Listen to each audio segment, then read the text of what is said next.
Hello valued viewers, I hope you're all doing very well. It's mid-November 2023. It's very exciting because JDAMs have been added to the F-15E. JDAMs in the F-15 are very complex, and because of that, the RASBAM are adding them in-game in several stages. This is stage 1. In this video, we're going to try and show off all functionality added in stage 1. Therefore, it's going to be a long and complex video. Let's start off with which bombs we can have. We can have the 4 types of JDAMs on stations shown there, there, and there. And you'll probably want a TPOD as well for what we're doing. Of the 4 bombs, we can have GBU-31s. They are INS GPS guided bombs, £2,000, 2 variants, variant 1 and variant 3. GBU-38, very similar, INS GPS, but it's a £500. You probably know this already.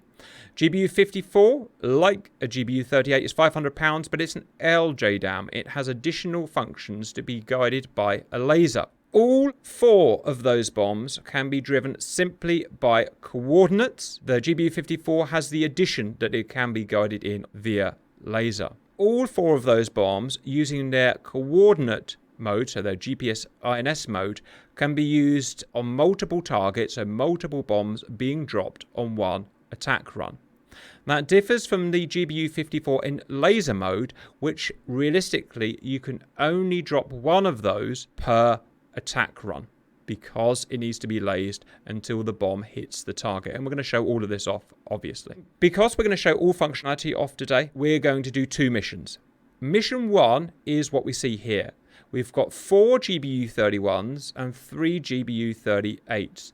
And we're going to drop all of them on one bomb run on separate targets, all designated via different methods. Mission 2 is simpler. It just uses a single GBU-54, and we're going to be targeting a single moving target using the laser mode. Just to be absolutely clear, we can use GBU-54 as a GBU-38, like a GBU-38, or we can use it with its additional laser mode. To get the most out of this video, you need to understand how we're going to set the mission up, and it's all very important. So, first, mission 2 is very simple. It's just an aircraft and a target. The target is a moving tank, and we'll go and target that. Mission 1, which is what we'll start with, is much more in depth and much more important. So mission 1, we're going to target 7 different targets with our 7 bombs.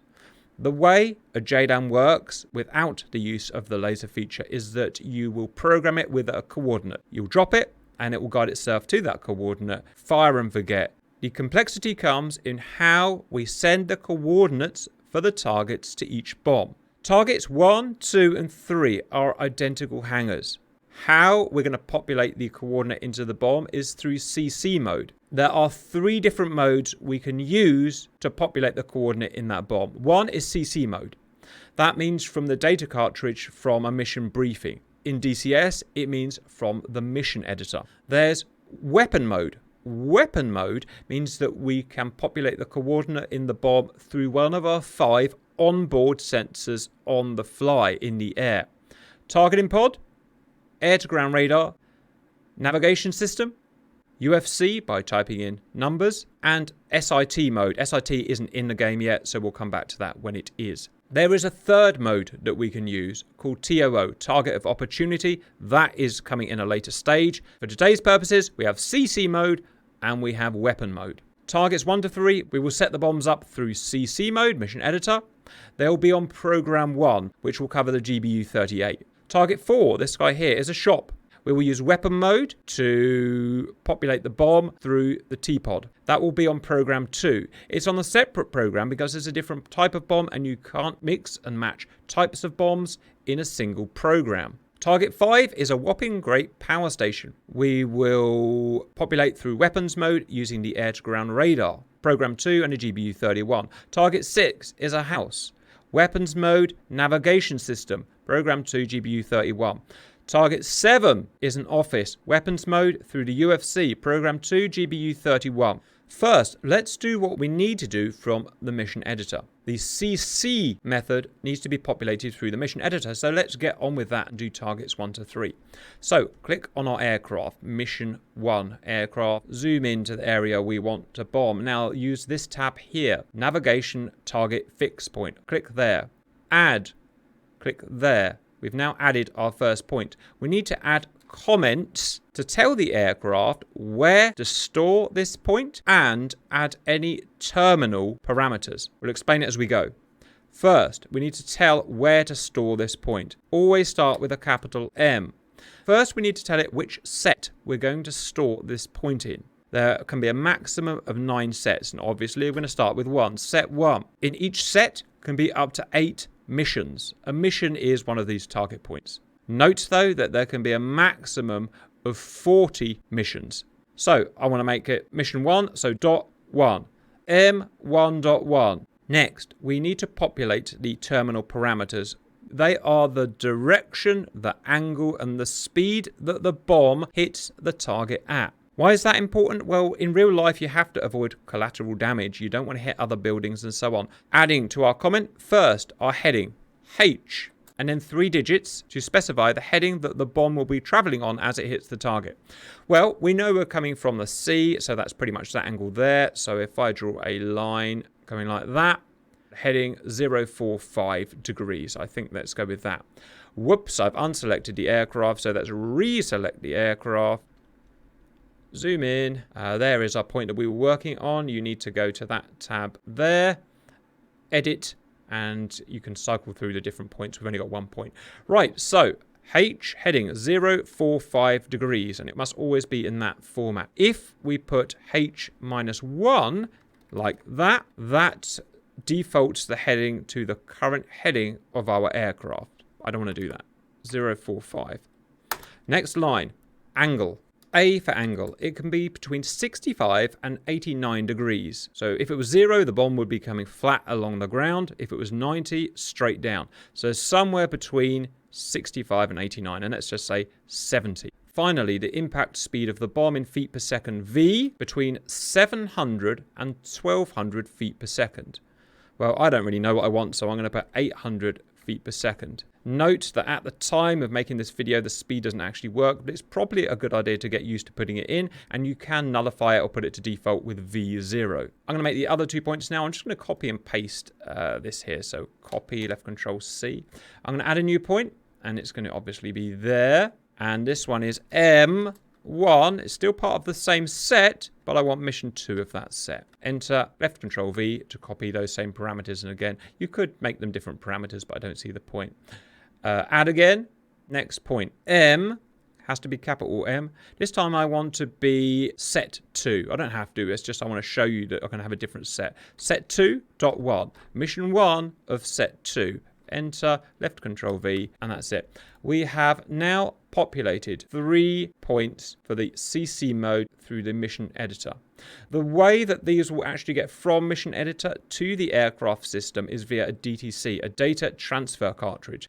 At the time of making this video, that is not a thing, but later on, you will actually have to put that cartridge into the aircraft and load it up. But at the moment, it's just automatic. And that, you'll be happy, is all we have to do in mission editor. So we can now go through to the aircraft for mission 1.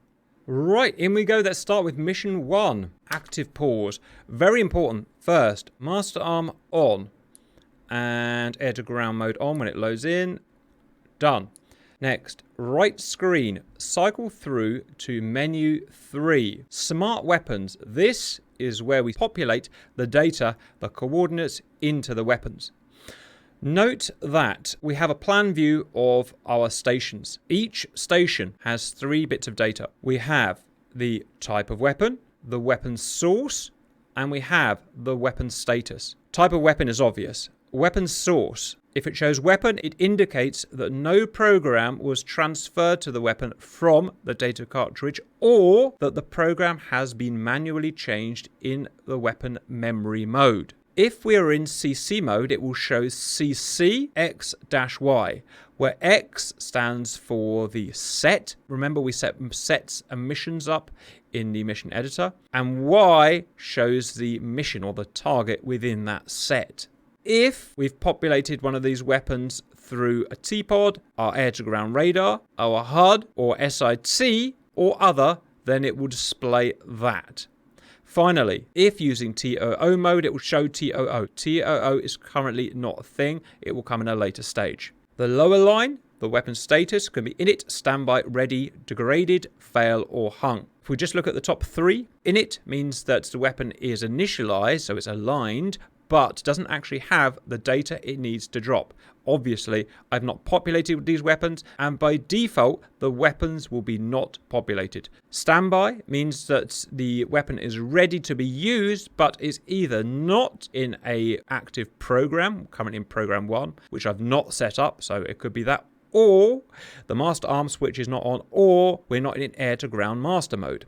It could be ready, which means that it does have the data it needs to drop. It is in a working program, and the master arm is on, and we're in air-to-ground master mode. If I want to change which station I have selected, and I can only ever have one station selected, press that, and you can see it cycles through. You can see the station number or reference there. TOO is not currently a thing. That comes in a later stage. And remember, I said there's 3 modes of populating data into a bomb, either TOO, weapon, or CC, and we'll show the other 2 modes in a second. Weapon status brings us more weapon status information, but according to the manual, currently not functional, so just click to go back. If I wanted to use the other 2 modes, weapon mode or CC mode, to populate my bombs, I can do it here. As default, it will be in weapons mode. I can press it and it goes in CC mode, and we will come back to that. If I want to remove data from a weapon, I can use this here, currently not functional. Loft here, currently not functional. If I want to revert back to the air-to-ground packs page, I could press there. Main menu, video recorder. Different fuse options are available, but that comes later. Currently not functional. I'm going to skip this one and go to this one. There will eventually be 2 pages for the smart weapons. That's the other page, but it's currently not functional. So just this main page. Finally, edit mission. When I talk about populating a bomb with data, that data is known as a mission. Each target is a mission. I can edit this mission when we're in weapons mode. Edit.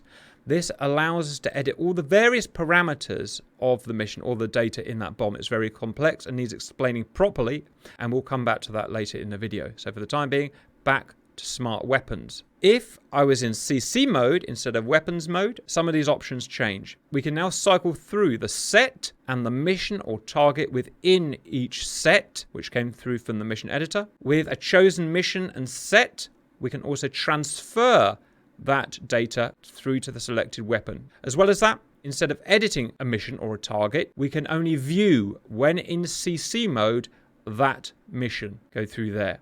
Otherwise similar to edit mission of the weapons mode. Okay, let's put everything back to standard. That explains the symbology and functions of the smart weapons page. Next, let's start populating data or missions into the weapons. We'll start with targets 1 to 3, which you'll remember are the ones from the mission editor. That's this station, and this station, the GBU-31. To do that, we need to be in CC mode. So CC mode, we need to choose which mission and set we copy from into the weapon. Currently, we have set 1 selected and mission 1. As we saw before, we can cycle through the sets here and cycle through the missions in each set. So let's start with set 1, mission 1, and that's the data block for that particular mission. To transfer that data block into our currently selected weapon, which we have here, and you can see that in CC mode, it's dotted lines rather than full lines. Click mission transfer. Give it a second. Pop. We can see that CC mode, set 1, mission 1 is now populated into this bomb here. It's standby, which means that it has the data it needs to drop, but it's missing something else. In this case, an active program. I haven't actually populated the programs yet, and we'll do that last. So, next station, GBU-38 is that one there. I'm going to go mission 2 of set 1. Go. Wait. Done. Next station, that there.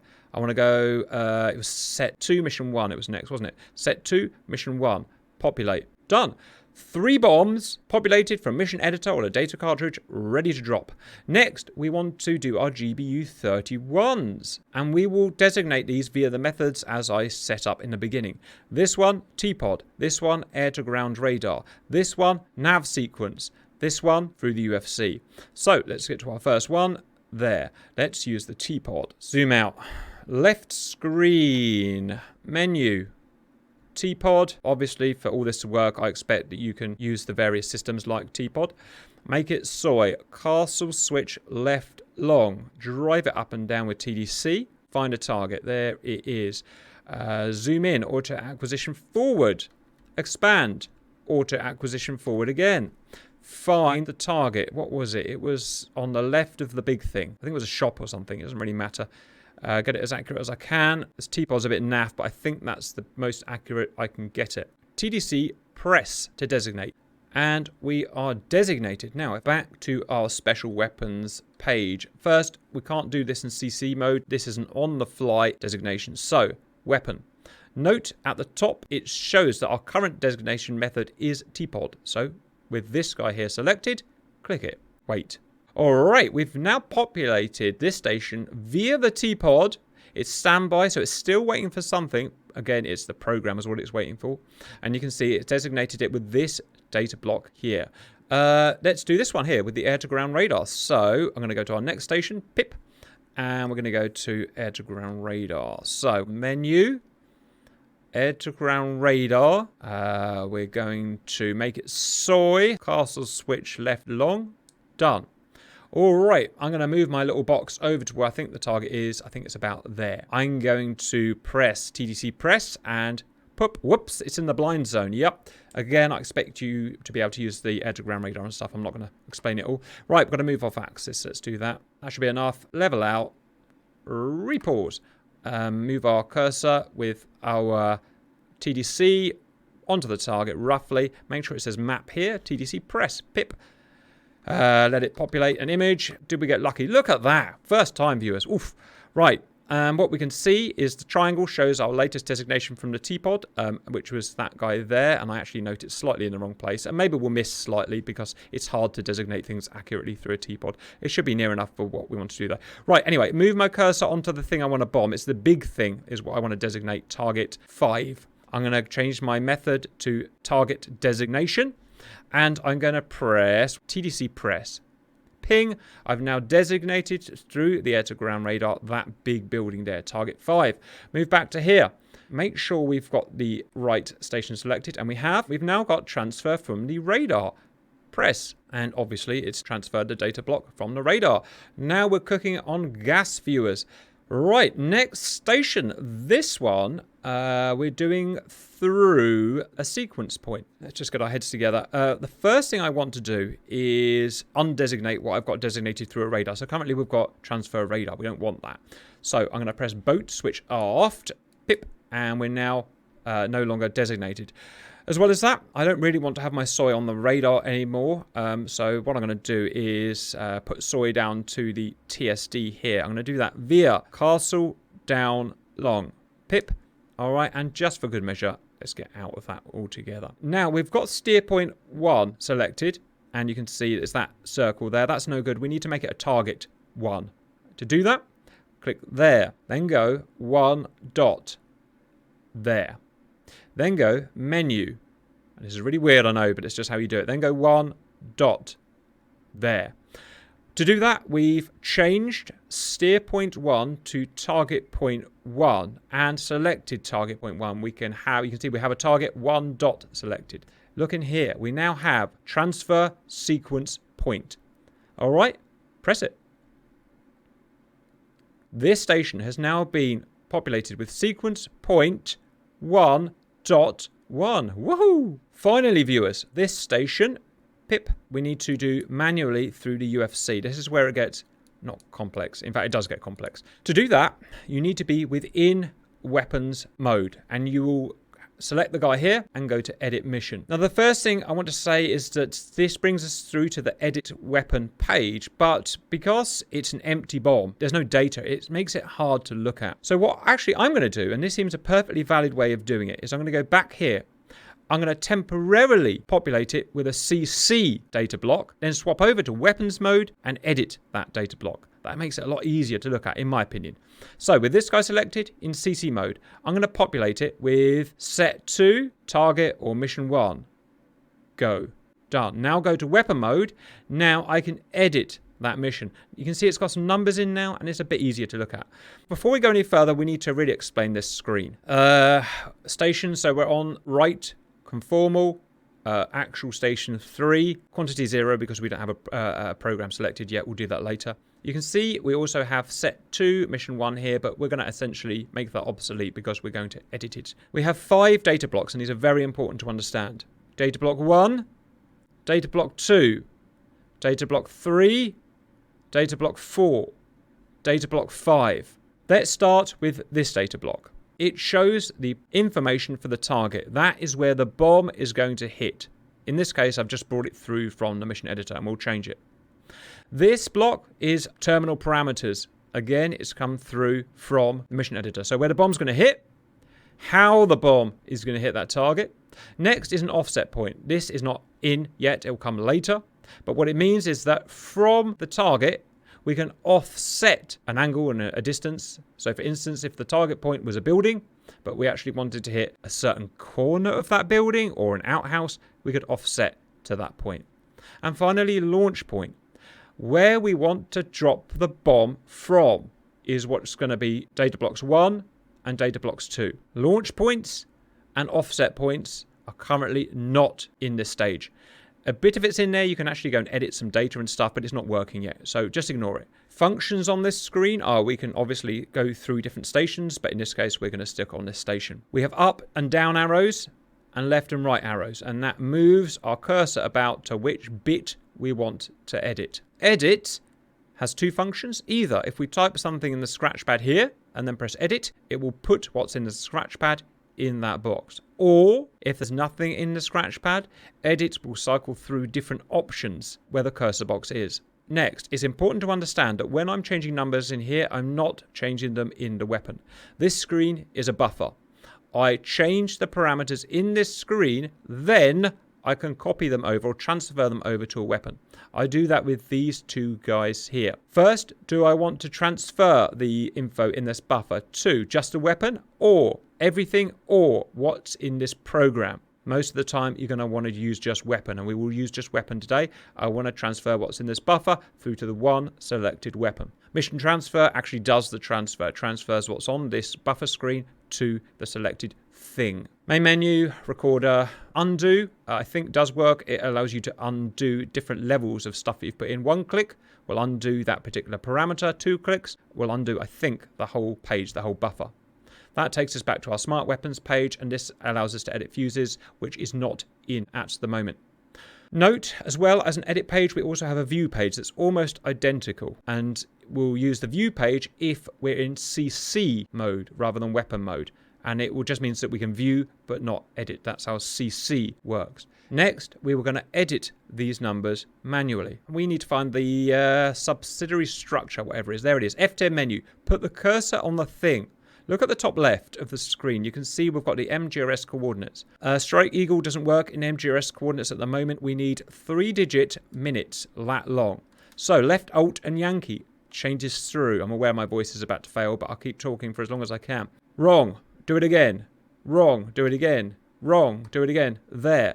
3-digit minutes. Look at those numbers and write them in your notepad with a pen, including the elevation. So move up, up, up, up. Zoom out. This is the northing box. On your scratch pad, I'm sure you've all done this before. Shift N for north. 43 degrees. 25 minutes. 805 decimal. Click edit. Pop. There, it's got a star because that's the one that's in the buffer, and we will lose it if we go out of the screen without transferring. Next, easting, shift, easting. Remember, we use a 0 at the beginning because of how longitude works. 0, 3, 9 degrees, 56 minutes, 260 decimal, edit. It automatically updates the MGRS. Next, elevation. These are 3D coordinates, remember. It was 65, wasn't it? 65 feet. Edit. Before we go out of the screen, we must transfer it to the bomb. So make sure we've got weapon selected and make sure we transfer. Pip. All right. We can go back to smart weapons. As I said, it's a very complex tutorial, viewers, because we're showing every option. Now all we've got to show is dropping them. As I said, we've set them all up. There's no laser guided to worry about, so we're just going to drop them. To do that, we need to set our programs up in air-to-ground packs. Now, this is super easy. We can press there to get to it, or we can go back the old-fashioned way, armament, air-to-ground. So we need 2 programs because we've got 2 types of bombs. Let's start with program 1, GBU-38s, him, and him. We can use auto or direct. Both of these work fine. With auto, you get either step or ripple. So 1 bomb at a time or all bombs one after another. Really important. In stage 1 that's been released, if we were going to do auto step, you would really only do that for dropping 1 bomb on 1 run, which we're not doing here, so we won't do it. Ripple would allow us to send all of those bombs out, but Ripple is currently not working or not working very well in stage 1. So I would avoid Ripple. You can sort of get it working, but I would go against it. Because we're not dropping 1 bomb, we're dropping all of them.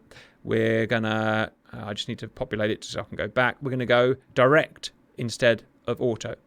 Direct step means 1 bomb at a time whenever we want to drop them, and that is good for dropping multiple bombs on 1 pass. There is also step ripple, and again, I would avoid it. Just direct step if you're doing multiple bombs on 1 pass, okay? So, step, fusing, go with nose tail. Out of interest, I will show you using auto for mission 2, the GBU-54.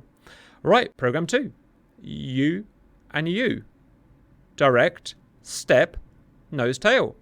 Let's start with program 1. Right, all I need to show now is the HUD symbology that is specific to JDAM. First, we have our azimuth guidance staple. That's this guy here. That's a block of azimuth that we should go in to drop this bomb. Obviously, we need to do that.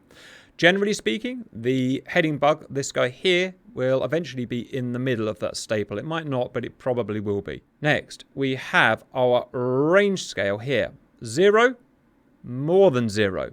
We are currently at that range there. That point there is the maximum release point. So once we're lower than this guy here, we are within range. That's not the same as within zone. Within zone is within this staple here. Within zone means that you can drop the bomb and it will get to the target and it will achieve terminal parameters. If you're outside of a zone, so you're between here and here, but within range, it will get to the target, but it will not achieve your terminal parameters. Finally, we have our auto drop point. So if we were using auto mode, which we'll use later, that is shown by that point there.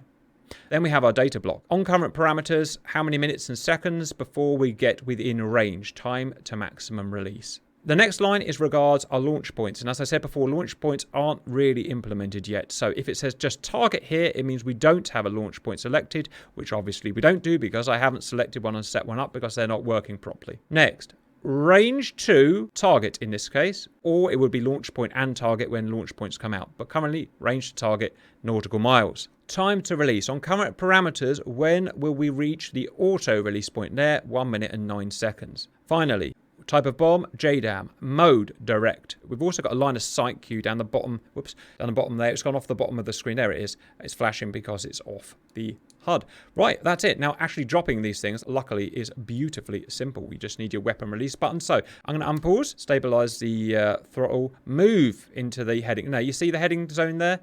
The bug is in the middle of the heading zone. Be somewhere within that zone, ideally on the bug. We get an auto type ASL, azimuth steering line, come up when we are near the bug. And that's it, fly towards it. Okay, I'm going to pause now because we're now within range. But I don't want to be in range. I want to be in zone where I can achieve my terminal parameters. So let's keep going. See the thing coming down. It's about to be in zone. As far as I'm aware, we have no maximum altitude restrictions, but I stand to be corrected on that. You see, we're just moving into the in zone staple now, and we are now in zone. Right, let's start dropping some bombs. Weapon release, weapon release, weapon release. That's the first 3 off. I now need to change to program 2 for the other 4. And weapon release, weapon release, weapon release, weapon release. All right, autopilot on. Pray to God that I've set everything up. Making these tutorials is surprisingly difficult for something this complex. So let's fingers crossed. They're fire and forget. They always look like they're going to miss. Why is that? Well, it's because they're doing a thing so they can achieve their terminal parameters. Please hit, please hit, please hit, please hit, please hit, please hit, please hit. 1, 2, 3, 4. This could be a first time lucky, please. Where have they gone? Yes! Oh, we missed one. We missed one. That was the TPOD one. So my TPOD was slightly off. It is a NAV TPOD, as you all know. It's not very accurate at these ranges. But that shows that GBU-38s and 31s, all current methods of populating coordinates into them. More will become available later in early access. Now I've just got to do mission 2, viewers. So if I just reset mission 2, this is super simple. So as I said at the beginning, a GBU-54 can be used either as a GBU-38. It even says GBU-38 on the smart weapons screen, or it can be used as a laser-guided variant. I'm going to use it as a laser-guided variant. This would be a target that you find on the fly while in the air. So I'm going to just pause there. We're going to go to TPOD. Sorry, we need master arm on, air to ground on. Make TPOD soy. All right, we can start blasting through with some speed now. Find a baddie. I know he's there somewhere. Zoom in. There is a baddie. Right, first thing I'm going to do is designate a point. Now, it just so happens in this case that he's going around in circles. I'm going to designate that point there. And in fact, I'm going to put CDES, continuous designation, which you need for a moving target. All right. Next, I'm going to try and get a physical lock via the TPOD. So I'm going to move the cursors onto him. I'm going to select point track there and auto acquisition depress on him, which is real friggin' hard. There. Doesn't work. Why doesn't it work? It's because it's a crap TPOD and I'm a little bit too far away. So let's get a little bit closer. The way this works is it actually uses the raster image pixels to get the track. It's very old technology and sometimes you just got to be a bit closer. Let's try there. Ah, there we go. We've now got a track on him. We've got to make sure we don't lose it. It has a tendency to lose track as it loses contrast. Right, because of that, I'm going to set both screens up at the same time. Right, let's set our bomb up. Real easy. Smart weapons. We are going to put... I do need to put a coordinate in it. I've just realized I've lost lock. I'll get it back in a minute. I do need to put the TPOD coordinates in it for the symbology to work. So, transfer TPOD coordinates to it in weapon mode. All right? Close enough, especially as he's not moving very far. Next, I need to go and do my PAX air to ground. I need to set the weapon up. So, poop. Program 1 is going to be an auto, step, nose, tail. Right, now let's check. With everything else being equal, I've got symbology, and I have. Next, I need to get him back because I've lost him, obviously. As you all know, keeping these tracks is a bit of a swine. Got him. That's it. Go and drop the bomb. So unpause. Follow your normal auto symbology. So an azimuth steering line. Time to actual release. The second from last down on the data block is the point at which the auto will drop the bomb. I can actually start pressing now if I want. So press and hold weapon release. On the previous direct mode, you just press. This, you press and hold weapon release. And let's hope everything works. All right, 1 second. Please drop, please drop, please drop. I think the bomb dropped. I'm going a little bit fast. Okay, lasing. I realized I've got something important about laser viewers. I will come back to that in a second. I will not forget that. I'm just going to check the bomb. I just want to get this bomb on target. I should have said that it had all the normal symbology from the JDAM viewers. I can probably speed that up a little bit. Come on, guide. Pretty cool, huh? Let's make sure I don't lose that track. And pop. An active pause there. I forgot something important. Remember, viewers, I can change the laser from the targeted pod information here. So I can change the code of the laser that we're actually lasing. But also I can change the laser code that the bomb is looking for. And I'm going to have to obviously reset to do that now. So stand by. I guess especially useful if you want your bombs to look for separate lasers. So smart weapons. Sensor. Because it's a GBU-54. I know it says 38, but it's a 54. And we know it's a 54 because it says sensor when I select it. And you can see that we can change our laser code there. 1588 ping. The bomb now looks for 1588. Viewers! Oh, I didn't think I was going to get through that. That is showing all current methods of designation and transferring the data blocks through to the bombs, including the laser-guided variants, and my recommendations of how you actually go and use them. It's complex, but like most things, you can do it simply. Just do it through a TPOD, drop a bomb. It's super simple. It's only when you want to do everything it gets complex. Simba, have you got anything to add to that today? Advise everybody that it is still a early access module. This is the first implementation of these JDAMs. There are bugs. Go have fun. Don't get too frustrated if you run into one of the bugs. Just report it in the ED forums for Razbam to work. We'll see you back for stage 2. Bye-bye.